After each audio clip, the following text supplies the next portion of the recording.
Oi gente, se você não me conhece, eu sou a Amanda e seja bem-vindo a mais um vídeo aqui do canal.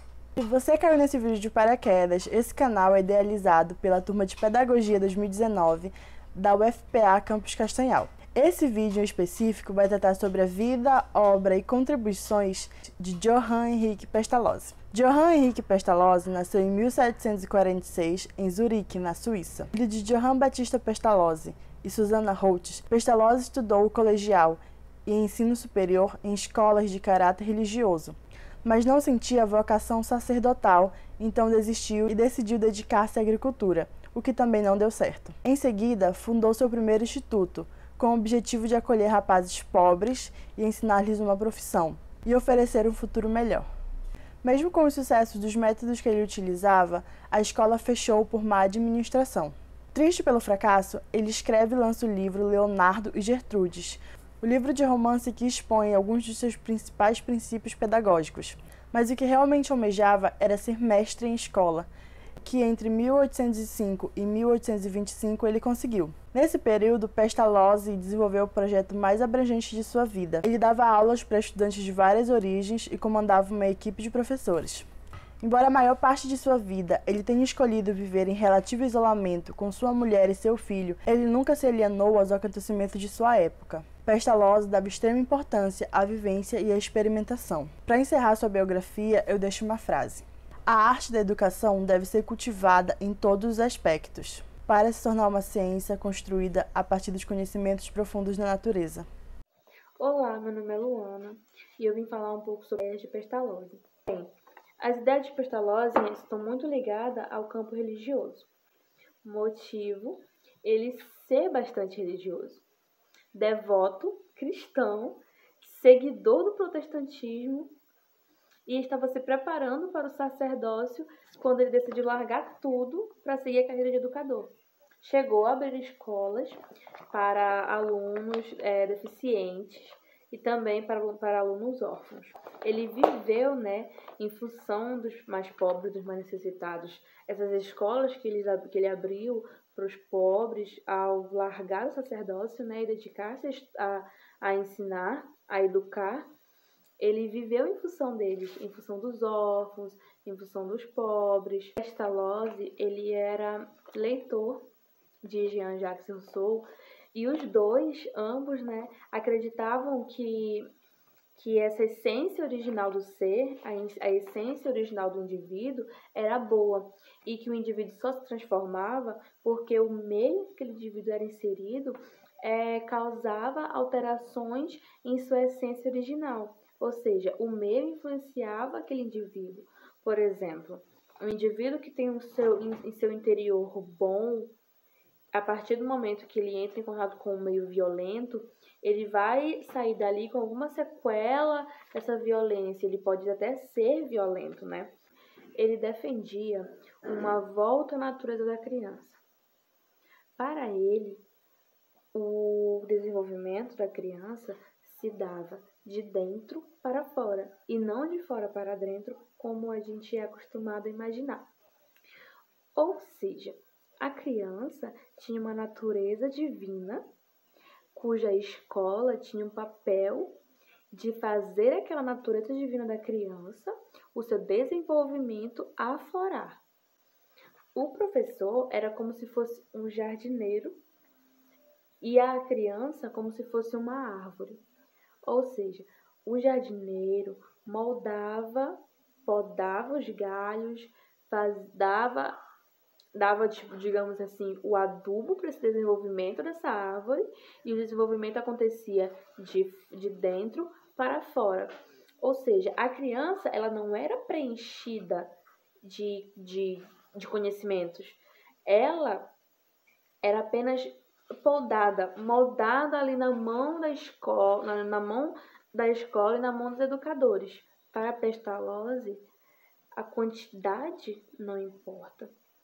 Digamos que para ele a quantidade não importa, mas a qualidade importa. Não importa a quantidade, por quê? Não importa o tanto de coisas que você vai tentar desenvolver naquela criança. O que importa é a criança desenvolver o aprendizado. Assim como uma criança pode desenvolver o aprendizado a partir de um conteúdo imenso que você passa para ela, um exemplo explicando o que é uma fita adesiva, você pode explicar para a criança o que é uma fita adesiva usando um texto. A fita adesiva é um plástico, é tirado de tal lugar, tem papel por dentro, mas você pode ensinar a criança sobre o que é uma fita adesiva mostrando para ela um rolo de fita adesiva. Porque para a Pestalozzi também era importante essa educação do olhar, a educação do toque. E ele vai desenvolver ideias e métodos dessa educação também. Para Pestalozzi, a escola ela deveria ser um segundo lar, a extensão do lar. Para Pestalozzi, a criança tinha que receber na escola o afeto e carinho, que para ele era através disso que a criança ia apresentar um desenvolvimento. Meu nome é Noelle e eu vou falar de algumas das ideias de Pestalozzi. E nessa ele fala sobre cabeça, mão e coração.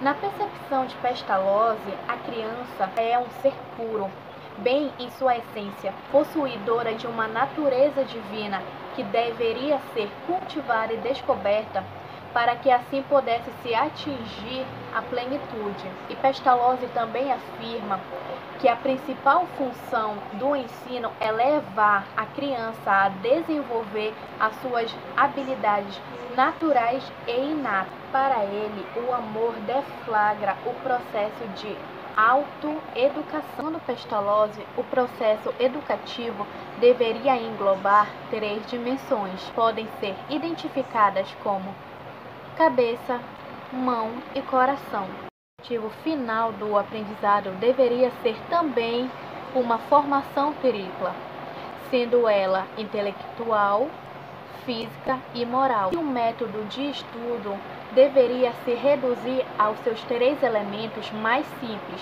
sendo o som, a forma e o número. Então, viria a linguagem. A disciplina exterior na escola de Pestalozzi era substituída pelo cultivo da disciplina interior, essencial à moral protestante. Pestalozzi é considerado pelos estudiosos da história da pedagogia como um autêntico educador da humanidade. E com esses instrumentos adquiridos, o aluno teria condições de encontrar em si mesmo a liberdade e autonomia moral. Tudo dependia de uma trajetória íntima. Pestalozzi não acreditava em julgamentos externos. Por isso, em suas escolas não haviam provas, nem notas, nem castigos e nem recompensas. Olá, meu nome é Vitória. Eu vou falar um pouco sobre o método intuitivo de... O método intuitivo inicia-se através das percepções sensoriais, incluindo olhar, tocar, ouvir, comparar e analisar. Por meio da observação e da investigação, estimula-se os processos cognitivos e a mobilização dos recursos mentais do educando na busca da compreensão do fenômeno observado integralmente.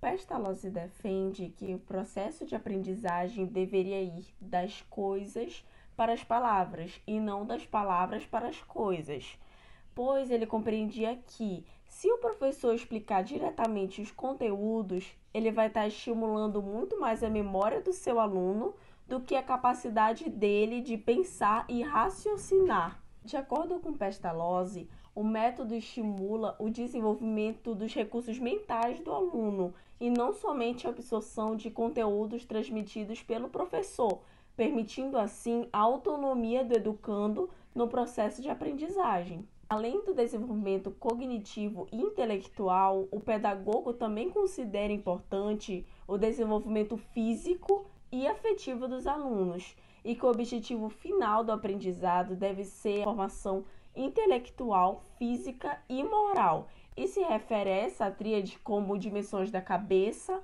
mão e coração. Um exemplo da sua atuação na sala de aula é quando o professor pega, por exemplo, uma maçã e mostra para o aluno, só que ele não diz qual o nome daquela fruta, é a partir daquela imagem que o aluno vai estimular e desenvolver qual é aquela fruta.